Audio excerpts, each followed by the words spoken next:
கருவாட்டு குழம்பு வைக்க போகிறோம். ஃபஸ்ட்டு எண்ணெய்,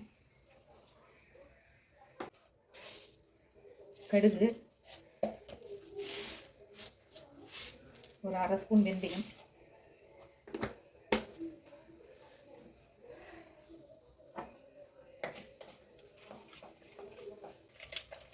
பூண்டு போட்டு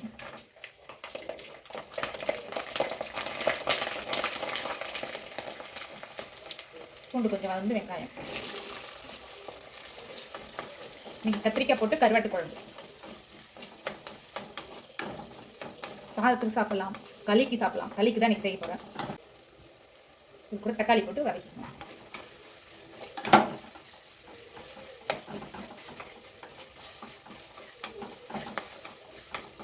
நம்ம செடியில் காய்ச்ச கத்திரிக்காய், ஒரே செடியில் காய்ச்ச நிறைய கத்திரிக்காய். இன்னைக்கு கத்திரிக்காய் போட்டு கருவாட்டு குழம்பு, நெத்திலி கருவாடு குழம்பு.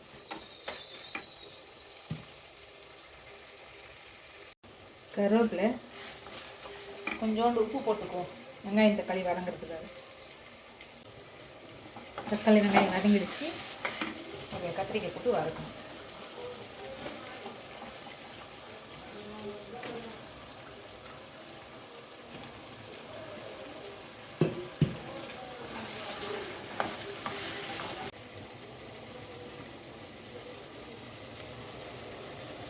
கத்திரிக்காய் போட்டு எந்த அளவுக்கு வதங்கணும்.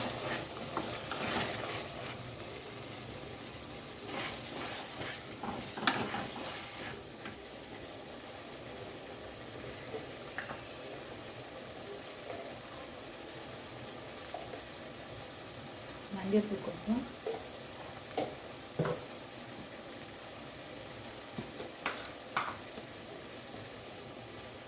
மிளகாய் தூள் 2 ஸ்பூன்,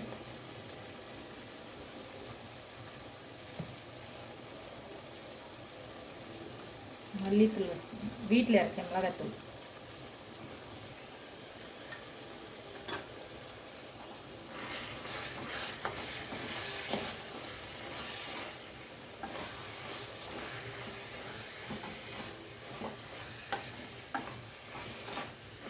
இது நல்லா வதக்கிட்டு ஒரு எலுமிச்சை அளவு புளி கரைசல்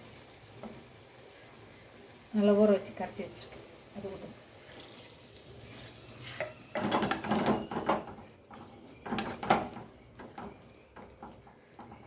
கூடவே இன்னும் கொஞ்சம் தண்ணி ஊற்றணும்.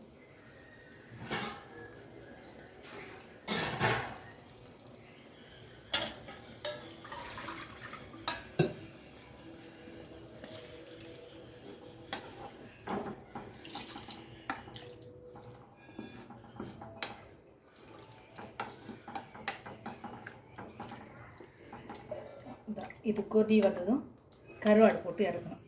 கருவாடு க்ளீன் பண்ணி வச்சுக்கலாம். உப்பு போட்டுக்கலாம். உப்பு ஆல்ரெடி கொஞ்சம் போட்டிருக்கேன், இப்போ கொஞ்சம் போட்டுக்கலாம்.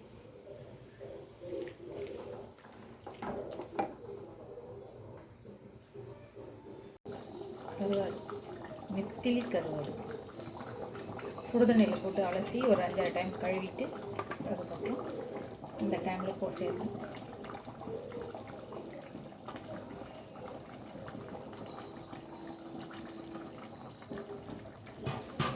சேர்த்து ஒரு கொதி விட்டு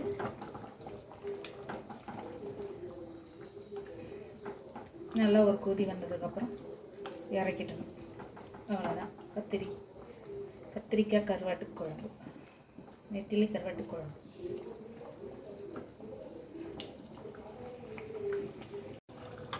அவ்வளோதான். கொதி வந்துடுச்சு, நல்லா வெந்துடுச்சு கருவாட்டு குழம்பு.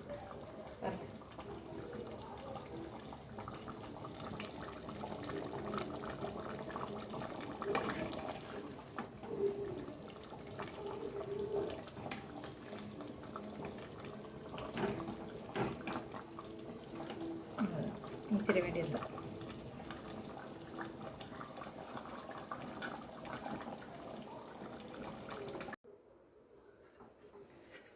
களிக்கு கருவாட்டு குழம்பு.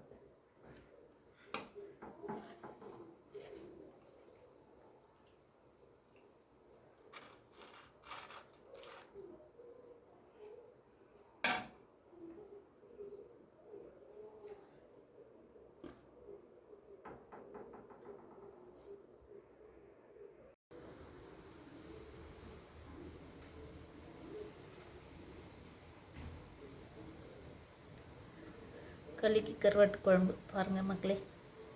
இது பிடிச்சிருந்தா லைக் பண்ணுங்கள், ஷேர் பண்ணுங்கள், கமெண்ட் பண்ணுங்கள், சப்ஸ்கிரைப் பண்ணுங்கள்.